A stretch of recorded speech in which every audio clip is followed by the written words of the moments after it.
Rajasthan roadways के service sector में संयुक्त मोर्चे के सिंगर आयोजित हो रहे शिल्पी सम्मेलन की अध्यक्षता कर रहे साथीगण और मंच पे संयुक्त मोर्चे के घटक संगठनों के केंद्र से आए हुए नेतागण और साथियों और महिला कर्मचारी भी होती है, महिला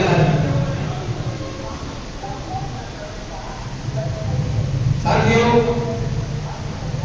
ये संयुक्त मोर्चे का आंदोलन इस साल एक नए सिरे से शुरू हुआ और इस साल के नए सिरे से शुरू हुआ पहला चरण इसका 20 सितंबर को जयपुर के अंदर प्रदेश स्तर का सम्मेलन रखा गया और उसके बाद के अंदर 9 शहरों में अलग अलग सम्मेलन तय किए गए, बड़े बड़े शहरों के अंदर 9 सम्मेलन किए गए और ये सम्मेलन 27 तारीख से शुरू हुए, 27 को 29 को भी 7-8 चले और फिर आज की सम्मेलन हो रहा है। कल ये सम्मेलन आखिरी सम्मेलन कल उदयपुर के अंदर होगा, 9 शहरों के सम्मेलन है और ये 9 शहरों के सम्मेलन के बाद तीसरे चरण का आंदोलन 12 तारीख से शुरू हो जाएगा। तो 12 और 13 अक्टूबर को पूरे राजस्थान के अंदर हर बस स्टैंडों के ऊपर हर इकाई के अंदर दोपहर में 1 घंटे का प्रदर्शन होगा। टाइम हम लोगों ने तय किया है कि वो आपको जो सुविधा लगे उसके हिसाब से कर लो। आमतौर पर लोग 1 से 2 नहीं करते, किसी को 12 से 1 करना हो वो भी कर सकता है। आप क्या तय करोगे, आपको तय करना है। 2 दिन का उस प्रदर्शन के बाद में चौथे चरण का जो आंदोलन है वो दिवाली से ठीक 6 दिन पे 24 अक्टूबर की दिवाली है और 18 अक्टूबर को पूरे राजस्थान के अंदर हर बस स्टैंड पर 1 घंटे का कार्य बहिष्कार के अंदर होगा। फिर उसके बाद के चरण दोपहर दिवाली के बाद शुरू होंगे। तो 9 चरणों का ये आंदोलन है और ये 9 चरणों का आंदोलन चलते चलते और ये आखिरी 24 नवंबर को 1 दिन के हड़ताल के अंदर जाके पूरा का पूरा एक कन्वर्ट होगा। 21 सूत्री मांगों के लिए सम्मेलन किया जा रहा है। सम्मेलन ये आंदोलन किया जा रहा है। आंदोलन का नारा क्या है, आंदोलन की थीम क्या है? आंदोलन की थीम है रोडवेज बचाओ रोजगार बचाओ। तो सवाल उठता है कि रोडवेज बचाओ रोजगार बचाओ की थीम पर आंदोलन हो रहा है तो सवाल उठता है क्या खतरा आ गया रोडवेज के ऊपर तो रोडवेज बचाने की बात हो रही है? क्या खतरा आ गया रोजगार के ऊपर तो रोजगार बचाने की बात हो रही है? तो ये बात समझने की जरूरत है। सम्मेलन की बात रखे भी इसीलिए गए हैं कि पहले तो लोगों को आपकी 7वां वेतन आयोग लगेगा, किसी के 4000 बढ़ जाएंगे, 5000 बढ़ जाएंगे, सबके दिमाग में बैठी हुई थी तो आराम से समझ में आ जाता था। पर ये रोडवेज बचाओ रोजगार बचाओ का लोगों को आसानी से समझ में आता नहीं है। इसलिए सम्मेलनों के जरिए लोगों को दिमाग में बैठे और जिनके दिमाग में बैठे वो नीचे तक लोगों को दिमाग के अंदर बिठाए, तब ये आंदोलन आगे बढ़ पाएगा। इसलिए समय तो आधा घंटे का है, आधा घंटे का समय पर्याप्त भी नहीं होता है सारी बातों को समझाने की। मैं कोशिश करूंगा प्रमुख बातें आप लोगों के सामने रखता हूं। देखिए आज की स्थिति क्या है, आज की स्थिति है कि आज हम खड़े कहां हैं। हम कहते हैं तनख्वाह नहीं मिल रही 2 महीने से, पेंशन नहीं मिल रही है, वापस 9 महीने से रिटायर्ड कर्मचारियों को भुगतान बकाया हो गए, दिवाली पे बोनस मिलेगा या नहीं मिलेगा, आगे क्या होगा, ये सारे के सारे सवाल दूसरी बातों पर चर्चा होती रही है, ये सारे सवाल खड़े हो गए। तो कारण क्या है? कारण है पैसा नहीं रोडवेज के पास। रोडवेज डिपेंड कर रही है सरकार के ऊपर। सरकार कहती है किस बात का पैसा तुमको देते चले जाए, तुम तो बढ़ाते चले जाओगे। तो ये सारा समझने की जरूरत है। संकट क्या आ गया?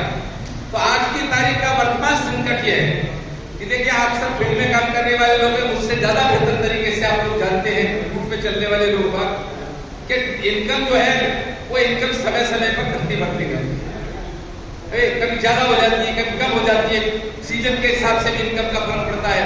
पर आज वर्तमान की स्थिति यह है कि 7 करोड़ रुपए रोज की जरूरत है हमको।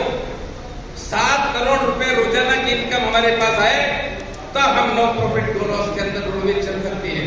और नो प्रॉफिट नो लॉस पे चले तो टाइम पर तनख्वाह भी मिल जाए, पेंशन भी मिल जाए, दूसरी बातों पर भी कई विचार हो जाए। पर ये स्थिति तो नहीं है। 7 करोड़ की रोजाना की जो इनकम की तुलना के अंदर इनकम आ क्या रही है? रोजाना की इनकम आज की तारीख में 4 करोड़ आ रही है। 4 करोड़ में भी कम हो जाती है कभी कभी को, पर औसत 4 करोड़ मान लो तो 3 करोड़ रुपए रोज का घाटा आपको हो रहा है। और 3 करोड़ रुपए रोज के घाटा होने का मतलब क्या है? एक महीने में 90 करोड़ का घाटा अब 90 को 12 से गुणा कर दो तो 12 महीने का कितना घाटा हो जाएगा, ये आप हिसाब लगा सकते हो आसानी से। तो जहां 7 करोड़ की तुलना में मात्र हमारे पास 4 करोड़ की इनकम आ रही हो तो कैसे चलेगा ये रोड? और 90 करोड़ रुपए सरकार हमको कब तक देगी?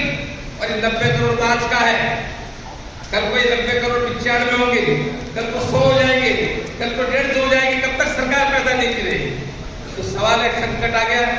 अगर सरकार ने कह दिया भी हम तो नहीं चला सकते, आप ही के लिए थोड़ी सारा खजाना लेकर के बैठे, कब तक देते रहेंगे? आप अकेले हो क्या? और भी तो पब्लिक सेक्टर है, 38 कॉर्पोरेशन है राजस्थान के अंदर, सभी पैसा मांगने लग जाएंगे, हमको पैसा दो, हमको पैसा दो, तो सरकार कहेगी विकास के लिए कहां से पैसा लाएगी? तो बहुत बड़े संकट के अंदर आज हमें आसानी से मत दीजिएगा इस संकट को आप लोग, अजीत जो चलता रहता है।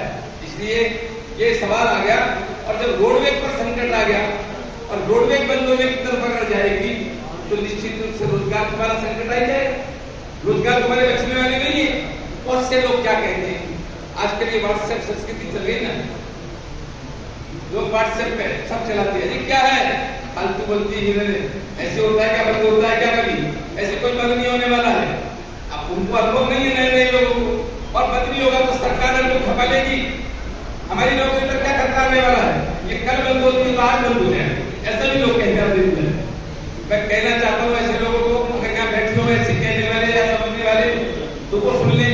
अगर क्या ऐसे कहने वाले अगर यहाँ नहीं आए सम्मेलन के अंदर तो मेहरबानी करके ऐसे लोगों को मुखर होकर बताइए, बताना पड़ेगा, उन लोगों को समझाना पड़ेगा। ये खाम ख्याली माल के मत बैठो, सरकार आपको खपा लेगी। आज 12,000 कर्मचारी रोडवेज के अंदर, 12,000 को कहां सरकार खपा लेगी? इतने ड्राइवर, इतने कंडक्टर, मैकेनिक और दफ्तर में तो काम करने वाले क्यों भी 12,000 कर्मचारी है, कई सरकार खपाने वाली नहीं है। 2005 में जब मध्य प्रदेश रोडवेज बंद हुई तो क्या मध्य प्रदेश रोडवेज के कर्मचारी को मध्य प्रदेश सरकार ने खपा दिया था क्या? किसी सरकार ने नहीं खपाया, सारे के सारे घर बैठ गए। उनमें से आज भी सैकड़ों लोग को आज भी 2005 से 2022 हो गया, अभी भी उनके पैसे नहीं मिले बेचारों के, पैसों के घूमते फिर रहे। इसलिए हम ख्याली निकालते लोग कि सरकार हमको खपा देगी, सही रह करके बचाना पड़ेगा इस रोडवेज को। और रोडवेज को बचाना इसलिए जरूरी है, हमारे रोजगार को बचाना जरूरी है। रोडवेज बचेगी, रोजगार बचेगा तो मांगों की बात होगी, वरना मांगे भी नहीं मिल रहे कोई। ये सारा खतरा आ गया इस तरह से। इसके अब हम कहना क्या चाहते हैं, कैसे दूर हुए खतरा? कैसे हो? जब कैबिनेट सरकार कब तक पैसा देगी तो कोई तो तरीका होगा। तो हम ये कहना चाहते हैं सरकार से, सब पूछा कह रहा है कि 2016 में किराया आपने एक बार बढ़ाया, 2022 आ गया, 2016 से 22 तक किराया तो नहीं बढ़ा। रोडवेज के पास में इनकम का साधन एक बार तो किराया ही होता है, दूसरा तो कोई तरीका है नहीं। और आप किराया बढ़ाना नहीं चाहते, हम भी नहीं कहते आप किराया बढ़ाओ, हम कभी नहीं कहेंगे आप किराया बढ़ाओ। हम तो कहते हैं जितना किराया चल रहा है और कम कर सकता है, पर आप उनको सब्सिडी दो। जितना आप महंगाई बढ़ती चली जा रही, 6 साल के अंदर महंगाई कहां से कहां पहुंच गई? डीजल की कीमतें बढ़ गई, ऑयल की कीमत बढ़ गई, स्पेयर पार्ट्स की कीमतें बढ़ गई, और जिसे कहते हैं संस्थापन खर्च, हमारा वेतन, इसमें इंक्रीमेंट भी लगते हैं, महंगाई भत्ता भी लगता है, सातवां वेतन भी लग गया, ये सारे संस्थापन ये भी खर्चे बढ़े हैं। तो इन खर्चों को बढ़ाने के लिए इनकम बढ़ी नहीं, खर्चे बढ़ते चले गए, तो इनकम भी तो साथ साथ बढ़ाना जरूरी है ना। तो अब इनकम कैसे बढ़े? इनकम तो बढ़ रही है। तो ये सेल्फ मोर्चे ने कहा, देखिए आज आपके पास में करीब 3,000 तो राउंड फिगर में बोल रहा हूँ, और 2900 समथिंग के बच्चे में राउंड फिगर में 3,000 कह सकते हैं। 3,000 बच्चे रोडवेज के पास रह गए आज के टाइम। एक टाइम था रोडवेज के पास 4,500 बच्चे खुद की हुआ करती, पर आज रोडवेज की खुद की केवल 3,000 बच्चे रह गए, 1500 वो कम हो गई। और इन 3,000 बसों में भी 1500 से ज्यादा कुछ बसें ऐसी है जो नकारा स्थिति में पहुंच गई। नकारा का मतलब ये होता है वो मार्ग पर चलने योग्य नहीं है, फिर भी हम धक्के दे, मेंटेनेंस का खर्चा बढ़ रहा है, गाड़ियां ब्रेक डाउन हो रही है, लोग बैठते नहीं है गाड़ियों के अंदर, खतरा गाड़ियों में क्या बैठे, तो हमें इनकम नहीं आए। इसलिए सेल्फ मोर्चे ने कहा 2,000 गाड़ियां तुरंत दीजिए, ताकि 1500 समथिंग गाड़ी जो नकारा हो रही उनका रिप्लेसमेंट मिल जाए, 500 गाड़ी सबको ज्यादा मिल जाए, तो हम हमारी कुछ इनकम बढ़ा पाएंगे। और फिर गाड़ियां चलाने के स्टाफ भी तो चाहिए। एक जमाना होता था 25,000 के आसपास कर्मचारी हुआ करते थे, फिर वो घंटे 18,000 आ गए। आज के 6-7 आज के 7-8 साल पहले भी करीब 18,000 से ज्यादा कर्मचारी काम कर रहे थे। इस 7-8 साल के अंदर रिटायरमेंट की रेट बहुत फास्ट रही। कम से कम अभी तारीख 6,000 के आसपास कर्मचारी रिटायर हो गए, तो आज मात्र 12,000 कर्मचारी के आसपास बच गए। और अभी नई भर्ती होगी तो रिटायर तो होते चले जा रहे, ये संख्या घटती चली जाएगी। तो भाई ड्राइवर तो सारी पोस्टें 10,000 के आसपास खाली है। आप सारी पोस्टें नहीं भर सकते एक साथ, तो टुकड़ों में भरो। ड्राइवर है, कंडक्टर, मैकेनिक, इनको सबसे प्राथमिकता मिले, उनको बसें नहीं से चलती है। फिर तो दफ्तरों में भी भर्ती करने की जरूरत है, दफ्तर भी खाली हो गए, चलेंगे नहीं, दफ्तर भी चलाने पड़ेंगे। तो हम ये कह रहे हैं संयुक्त मोर्चा, भाई आप भर्ती का भी रास्ता निकालो ताकि कुछ हमारी रेवेन्यू बढ़ जाए, एक रेवेन्यू बढ़ जाए भाई। और इससे भी अकेले काम चलेगा नहीं, बहुत ज्यादा रेवेन्यू भी बढ़ेगी। दूसरा सवाल जो हमारी रेवेन्यू को नुकसान पहुंच रहा है, देखिए मेरी बात को आप गलत तरीके से मत लेना। कल को लोग कह देंगे तो लोगों को चोर कह रहे हैं। मैं किसी को चोर नहीं कह रहा, मैंने कभी आज तक किसी को चोर नहीं कहा। हम पे बहुत आरोप लगते हैं इन लोगों को चोर बताता है, हम चोर नहीं कहते किसी को, पर हकीकत तो समझनी पड़ेगी नहीं। हकीकत को अगर नहीं समझेंगे, हकीकत से मुंह मोड़ेंगे तो अपने आप को धोखा देंगे, और हम अपने आप को धोखा देंगे तो हम रोडवेज को बचा नहीं सकते। संयुक्त मोर्चे ने कहा है, लिखित डॉक्यूमेंट में संयुक्त मोर्चे का कि रोडवेज को घाटा होने का एक सबसे बड़ा कारण ये भी है कि अधिकारियों के भ्रष्टाचार को खुला संरक्षण मिल रहा है। और जब अधिकारियों का भ्रष्टाचार चरम पर पहुंच रहा है, खुला संरक्षण मिल रहा है, तो उसका असर नीचे तो आता ही आता है, नीचे आएगा ही आएगा। अगर इनकम की होनी थी तो नीचे भी आता है। तो जब सब लोग देखते नीचे कि मेरा अधिकारी का करप्शन में इन्वॉल्व है, तो मैं क्यों नहीं करप्शन कर सकता। तो ये सारा का सारा तो अधिकारियों को, अब कर्मचारियों को इस मानसिकता से सोचना पड़ेगा। ये मानसिकता मत रखिए क्योंकि अधिकारी करप्शन कर रहा है इसलिए मैं करूं। अरे अधिकारी तो कोई व्यवस्थित पेट खा के बहुत मोटे हो गए, उनकी नौकरी चली भी गई तो उनको कोई फर्क पड़ने वाला नहीं है। मजदूर कहाँ जाएगा, आप कहाँ खपोगे। इसलिए आप थोड़ा अपने आप का अंकुश लगाओ भाई, कहीं गलती हो रही है हमसे तो अंकुश लगाया हमारी गलती पे, तो मजबूती आएगी आपके अंदर अधिकारी के खिलाफ लड़ने के लिए। अगर हम अपने आप पर अंकुश नहीं लगाएंगे तो आप अधिकारी के खिलाफ लड़ने की मानसिकता बन नहीं पाती है। अधिकारी के खिलाफ अगर लड़ने की मानसिकता बनानी है तो हमें अपने आप को कहीं कहीं अंकुश लगाना पड़ेगा, ठीक रास्ते को पकड़ना पड़ेगा, अपनी नौकरी को बचाना पड़ेगा। तो ये होगा। आज की तारीख की स्थिति तो यह है कि हमारे जो सीएमडी साहब हैं, संदीप वर्मा साहब हैं, और सीनियर IAS ऑफिसर है, जब पिछले साल वो आए थे तब भी अपना आंदोलन चल रहा था संयुक्त मोर्चे का। उस वक्त भी यही सवाल था, टाइम पर तनख्वाह नहीं मिल रही थी, पेंशन नहीं मिल रही थी, और दूसरे सवालों को 7th पे कमीशन को और दूसरे सवालों को लेकर हम लोगों ने आंदोलन छिड़ा हुआ था उस वक्त। अब सहयोग ये बैठा उस वक्त उस आंदोलन के दबाव में कि सरकार से पैसा आना शुरू हो गया, सरकार से पैसा आना शुरू हो गया तो तनख्वाह टाइम पर मिलनी शुरू हो गई। तो लोगों ने कहा सीएमडी साहब बहुत बढ़िया है, देखो तनख्वाह देनी शुरू कर दी टाइम पर, पैसा आया तो बोनस भी मिल गया। देखो सीएमडी साहब आए, पहले बोनस नहीं मिलता था, कैसा देवता सीएमडी आया जिसने उनको बोनस भी दे दिया। उसमें आगे चल के एक प्रस्ताव कर लिया कि साहब अगर सरकार 12 करोड़ रुपया हमको दे, रोडवेज सरकार 12 करोड़ रुपया दे देगा तो 7वां वेतन मिला तो देंगे। देखो सीएमडी साहब बेचारा 7वां वेतन देने को तैयार है, ये नहीं सोचा 12 करोड़ मांग रहा है। तो ऐसा उसको छवि ये बन गई सीएमडी साहब की पिछले साल, ये तो बहुत बढ़िया आदमी है, देवता आदमी है, ये रहेंगे तो सब ठीक हो जाएगा। हम उनकी आलोचना नहीं कर रहे, हम तथ्य बना रहे हैं आपको। इस साल भी तो सीएमडी हुई है, अब तक का 5 महीने से क्यों नहीं मिल रही टाइम पे भाई, पिछली बार क्यों मिल गई थी, अब सरकार से टाइम पर पैसा नहीं आ रहा। तो सरकार सीएमडी पैसा नहीं दे रहा था, सीएमडी ने टाइम पर तनख्वाह भी दी, तनख्वाह तो इसलिए टाइम पर मिली, पेंशन इसलिए टाइम पर मिली कि सरकार से पैसा आना शुरू हो गया था। और सरकार से पैसा आपकी बात नहीं आ रहा है तो टाइम पर आपको नहीं मिल रहा है, तो सीएमडी साहब की छवि अभी भी लोग बनाने में लगे। हमें कोई आपत्ति नहीं सीएमडी साहब की बढ़िया छवि बनाओ। अब कुछ लोग तो हेड ऑफिस में ऐसे हैं कि उनको भगवान भी बना रहे, रेड कारपेट तो यहाँ भी कुछ रखा है आपने, तो चलो ये तो सहयोग के सभी बैठते हैं, पर मजदूर भी बैठा हुआ है, उनके लिए तो रेड कारपेट बिछा के जैसे कोई बहुत बड़ा विदेशी मेहमान आया हो, राष्ट्रपति या प्रधानमंत्री किसी देश का, उसके लिए ऐसे लोग भी रेड कारपेट बिछाने वाले। तो ये छवि बना दी गई। ट्रेड यूनियन से बात करने को तैयार नहीं है सीएमडी, जो ट्रेड यूनियन तो आपसे से हाथ मिला के बात करती है, ट्रेड यूनियन हाथ जोड़ के खड़ी नहीं हो जाती है, रेस्पेक्ट करते हैं सबकी। रेस्पेक्ट करने का ये मतलब नहीं है हम उसको भगवान मान लें। ट्रेड यूनियन अपनी बात मुखरता के साथ कहती है, तर्क के साथ कहती है, वो तर्क के साथ बात करने को तैयार नहीं है। उनकी हैबिट ये है, वो जो कुछ कहते हैं उनके मुंह से जो निकल जाए वो कानून है, वो किसी से बात नहीं करना चाहते। तो ये गैप बन गया कर्मचारियों के उनके बीच के अंदर, एक एक कर्मचारी की सारी बात नहीं पहुंचा सकता है किसी भी अफसर तक। तो ये सारी स्थिति हो रही है, उनका कई इनकम के ऊपर ध्यान नहीं है, कई इनकम का मॉनिटरिंग नहीं हो रहा है।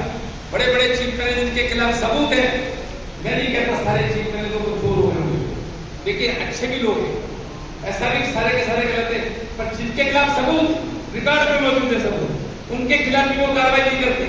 अब उनके खिलाफ भी कार्रवाई नहीं करते तो इसका मतलब क्या मतलब है? क्यों छोड़ के रखे? कहीं कहीं तो मिली भगत तो नहीं, शक तो पैदा हो ही होगा।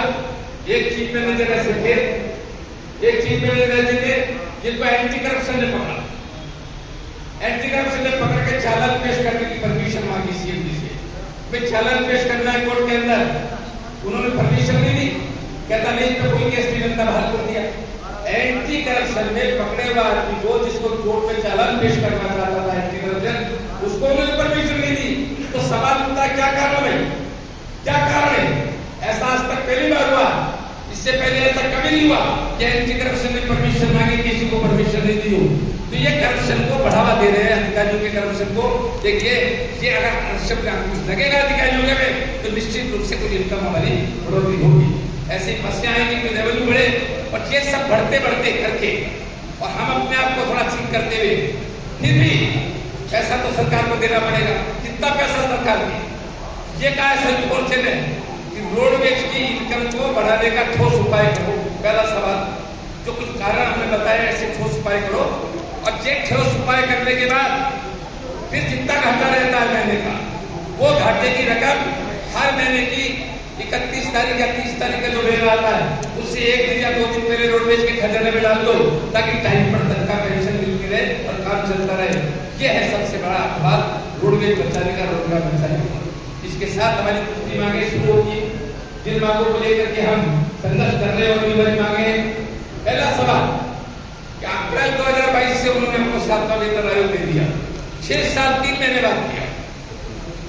संयुक्त मोर्चा कह रहा है जनवरी 2016 से लागू करो इसको, लिखित में तो हमने यही कहा है, पर बातचीत में अगर हो तो स्पष्ट करके कहना चाहते, कह रहे सब जगह संयुक्त मोर्चा भाई तुम हमको इतना कैश एरिया नहीं दे सकते, इतना खजाने में पैसा नहीं आएगा, हम भी मानते हैं, तो नोशनल फिक्सेशन करो। नोशनल फिक्सेशन का मतलब होता है जनवरी 2007 लागू करके फिक्सेशन करते करते आगे, और 1 अप्रैल को जो तनख्वाह बनती है वो तनख्वाह आगे से देना शुरू कर दो। इस बीच में जो लोग रिटायर हुए उस नोशनल फिक्सेशन के आधार पर कुछ ग्रेच्युटी छुट्टियों के पैसे रिवाइज कर दे, वो कर दो, वो हो जाएगा।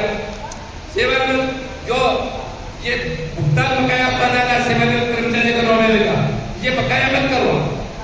कब तक बकाया करोगे? पहले 5 साल का भुगतान होगा, अब फिर 9 महीने का कर लिया, बढ़ाते चले जाओगे, फिर 5 साल हो जाएंगे। इसलिए ये महीने की महीने भुगतान करो, सारा करके एक पिछली बार पेमेंट लेट वाला हो तो ब्याज की बात नहीं कर रहा, ब्याज की क्यों नहीं ब्याज दोगे आप लेट पेमेंट करने पर? ये भी बात संयुक्त मोर्चा कर रहा है। संयुक्त मोर्चा ये भी बात कर रहा है ओवर टाइम जीएल के रिटायर्ड लोगों के किसी के बकाया छुट्टियों के पैसे और जीएल के जो होते समय पेड हॉलीडेज के, वो भी हिसाब तो बनाओ। तुम हिसाब भी बनाने को तैयार नहीं हो, किसका अगर कोई आरटीआई के तहत एप्लीकेशन मांगता है हिसाब भी तैयार नहीं, वो सारी बात भी कर रहा है। ये भी संयुक्त मोर्चे ने कहा है कि रोडवेज में सेवारत कर्मचारी, सेवानिवृत्त कर्मचारी, दोनों तरह के कर्मचारियों के लिए ओपीएस लागू करो। ओपीएस का मतलब पुरानी पेंशन स्कीम। पेंशन स्कीम पहले से लागू है, उसका एक ऑप्शन खोल के मौका दे दो। आप हर जगह कर दिया आपने, यहाँ करने में कर दिक्कत, यहाँ भी करिए, और कहीं नहीं हुआ है तो वहां भी करिए। ये सवाल भी हम कर रहे हैं, ये सवाल भी संयुक्त मोर्चा कर रहा है कि दफ्तर में काम करने वाले लोगों को छुट्टियां ज्यादा मिलती है, 30 मिलती है, 30 के हिसाब से 30 तक इकट्ठी हो जाती है। स्टैंडिंग ऑर्डर में काम करने वालों को 18 छुट्टी मिलती है और मात्र 30 तक या 60 तक इकट्ठी होती है। तो बंद करो भेदभाव को, उनको भी 30 कर दो, 3 से इकट्ठी करने की बात। दूसरा सवाल बड़ी असमानता का है, दफ्तर में काम करने वाली महिलाएं, चाहे वो क्लिनिकल स्टाफ हो चाहे अधिकारी हो, उनको चाइल्ड केयर लीव मिलती है।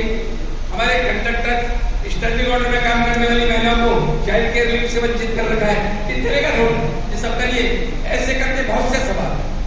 ग्रेड आर्टिजन ग्रेड फर्स्ट की ग्रेड पे का सवाल है, 2800 करने का। ऐसे सारी एक एक मांग को मैं गिनाऊंगा तो बहुत समय लग जाएगा, इसलिए एक एक मांग को मैं नहीं गिना रहा। आपको ये बताइए, मैं सवाल पूछ रहा हूँ, आप जितने लोग बैठे आपको सबको कितने लोगों को पता है 21 मांगे क्या है? हाथ उठा के बताइए कितने लोगों को पता है 21 मांगे कितने? अब देखिए एक आदमी ने हाथ उठाया है, या 2 हो गए, चलो 4 हो गए, 5 हो गए, इतने 200-250 गरीब आदमी बैठे, मात्र 4-5 लोगों को पता है 21 सूत्री मांगे क्या है। अब 250 लोगों में अगर 4-5 लोगों को पता है, क्या खाक लड़ोगे क्या? अब तो हमसे लड़ दो भाई, संयुक्त मोर्चे से लड़ दो। क्या करता है संयुक्त मोर्चा? कुछ नहीं कर रहा है नेता, ऐश करते मजे मारते हैं, घर भर लिए ये चलाओ व्हाट्सएप यूनिवर्सिटी पर, मांग पत्र पढ़ने की जरूरत नहीं, पर्चा बटा नहीं बटा, अरे पर्चा बटा तो क्यों नहीं पढ़ा? क्यों नहीं पढ़ा? नमकीन रखे खाए क्या उसके ऊपर चल के नहीं भाई? ऐसा करोगे तो कैसे चलेगा? क्यों पर्चा निकाला संयुक्त मोर्चे ने? लोग पढ़े समझे हिंदी आंदोलन की, क्यों इस आंदोलन को कर रहे हैं? चलिए जो गुजर गई वो तो लौट के नहीं आती, आप यहाँ सीख करके जो देता हो संयुक्त मोर्चे के घटक संगठनों, मैं उनसे अपील करता हूँ एक बड़ा मांग पत्र जो पोस्ट को बनता है ना, जिनका ऐसा बैनर बनवा उसके ऊपर पूरी मांगे लिखो, 3-4 जगह करो, वर्कशॉप के ऊपर आपका टाइम सेक्शन है या गेटवे ग्रुप है, या लोग पेशाब करने जाते हैं आराम से पढ़ते हैं, टाइम होता है ना पेशाब करते करते पढ़ लो भाई, तो ऐसी जगहों पे लगाओ ताकि हर को मांग तो पता लगे कि मांग क्या है। अगर मांग ही नहीं पता करेगा तो लड़े क्या लड़ पाओगे? कोई पूछे क्यों लड़ रहा है, सर ये तो पता नहीं, मांग क्या है ये तो पता नहीं, भाई पर हड़ताल कर रहा है, सर नेताजी ने कह दिया, नेता को बदनाम कराओगे आप। तो इसलिए भाई पढ़ो समझो तो करो, मैं समझता हूँ ये काम आप करोगे कि अपने नेतृत्व का काम है, उसको करिएगा। दूसरा सवाल साथियों, अब सवाल ये आता है कि आंदोलन कहां तक जाएगा? क्या हड़ताल तक जाएगा? क्या लोग पूछते हैं कि हड़ताल करनी पड़ेगी क्या? अब मैं तो क्या जवाब दूं? हमारे हाथ में फैसला करना हो तब तो हम कहते मांगे मंजूर करने की हड़ताल नहीं करनी पड़ेगी, मांगे तो सरकार को मंजूर करनी। ये मांगे इसलिए 2-4 बातों को छोड़ दो, रोडवेज निर्णय कर सकता है, बाकी सारी मांगे पैसे से संबंधित, छोटा मोटा खर्चा नहीं है, अरबों रुपए का खर्चा होगा, बसें खरीदना है, नई भर्ती करना है तो पैसा तो सरकार से आएगा। तो मुख्यमंत्री के स्तर से नीचे कोई दूसरा ऐसा लेवल नहीं है सरकार में जो इन बातों को तय कर सकता हो। तो मुख्यमंत्री के स्तर पर जब तक बात नहीं होगी तब तक कोई रास्ता निकलने का रास्ता बनेगा। पिछले साल भी मुख्यमंत्री के स्तर पर केंद्रीय श्रमिक संगठनों की बातचीत हुई, उस बातचीत के अंदर एक रास्ता निकला था, वे आश्वासन मिले थे, कुछ पूरा हुआ आधा अधूरा, बाकी तो पूरा नहीं हुआ। हम मुख्यमंत्री जी को बार बार कह रहे हैं कि आपने पिछले साल जो वायदा किया था 20 अक्टूबर 2021 को, उसको तो ध्यान में रख के पूरा करो मेहरबानी करके। पर आपको मालूम है आज तक सरकार तो पूरी संकट में फंस रही है। हम कह रहे हैं रोडवेज बचाओ, तो सरकार बचाने की बात पूरी बनी, क्या करें? उनमें भी संकट आ गया तो भाई उनका संकट को वही निपटेंगे, उसके संकट को निपटाने हम तो आप सहायक नहीं हो सकते। अगर हमारा आप सहायक हो सकते तो हम जरूर कहते उनको, देखिए आपका संकट निपटाने में हम सहायक होते, आप हमारा संकट निपटा दो, तो हम तो उनका